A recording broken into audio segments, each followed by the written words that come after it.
পাকিস্তানের বিপক্ষে পাকিস্তানের মাটিতে টেস্ট সিরিজ নিয়ে বাংলাদেশের এখন যত জল্পনা কল্পনা, আর সেই জল্পনা কল্পনার ফাঁক গলিয়ে সবথেকে বড় প্রশ্ন হয়ে দাঁড়িয়েছে সাকিব আল হাসান এই সিরিজে খেলবেন কিনা। টেস্ট খেলতে খুব একটা আগ্রহ সাকিবের দেখা যায় না।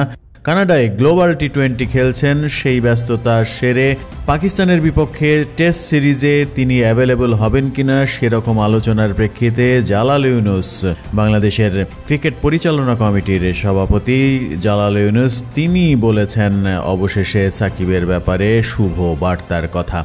জালাল ইউনুস বলেছেন, বোর্ডের সঙ্গে, আমার সঙ্গে, নির্বাচকদের সঙ্গে সাকিবের কথা হয়েছে, পাকিস্তান সিরিজে সে অ্যাভেলেবল থাকবে। সময় না থাকলে সরাসরি দুবাই থেকে চলে যাবে সে পাকিস্তানে, অথবা বলা হয়েছে ঢাকায় এসে দলের সঙ্গে দু একদিন অনুশীলন করে একসঙ্গেও যেতে পারে। তবে পাকিস্তান সিরিজে তাকে পাওয়া যাবে এই নিশ্চয়তাও দিয়েছেন জালাল ইউনুস।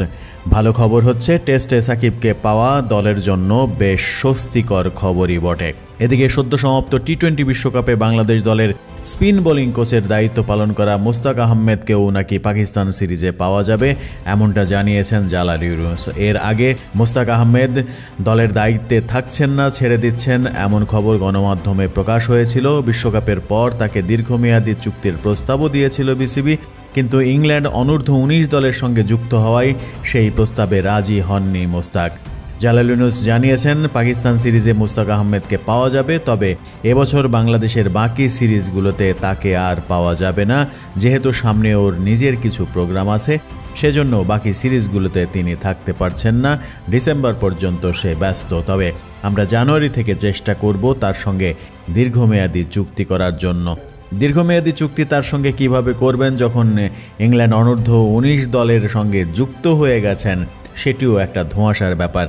সব মিলিয়ে টেস্টের জন্য পাকিস্তান সফরে বাংলাদেশের আশার দিক বলতে সাকিব আল হাসান দলে থাকছেন, মুস্তাক আহমেদ দলের সঙ্গে যাচ্ছেন স্পিন বোলিং কোচ হিসেবে। তবে লেগ স্পিনার মুস্তাক তার শিষ্য রিশাদকে দলে পাচ্ছেন কিনা সে ব্যাপারে এখনও নিশ্চয়তা পাওয়া যায়নি। রিশাদ না থাকলে বাংলাদেশ দল লেগ স্পিনার বিহীনই খেলতে যাবে বলেই মনে হচ্ছে।